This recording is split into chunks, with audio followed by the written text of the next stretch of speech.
A Gambia panel concludes that an Indian company is responsible for cough syrup fatalities. A Gambian parliamentary committee has recommended prosecuting the Indian maker of cough syrups accused of contributing to the deaths of at least 70 children in the nation. It said Maiden Pharmaceuticals should be held liable for allegedly shipping tainted drugs. In October, the WHO issued an advisory recommending authorities cease selling the syrups. Maiden Pharmaceuticals disputed the charges. According to testing conducted by government laboratories in India, the syrups comply with standards. Last week, an Indian official said that the WHO's decision to blame syrups was presumptuous.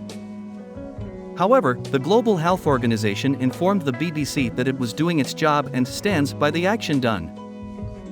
After weeks of research, a Gambian parliamentary committee has now recommended that the government prohibit all Maiden Pharmaceuticals goods in the nation and pursue legal action against the company.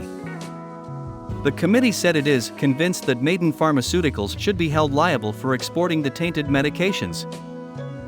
In its report, the parliamentary committee said, the results remain the same as prior investigations, indicating that promethazine oral solution, Cofexmalin baby cough syrup, Macof baby cough syrup, and Magrip and cold syrup were contaminated with diethylene glycol and ethylene glycol.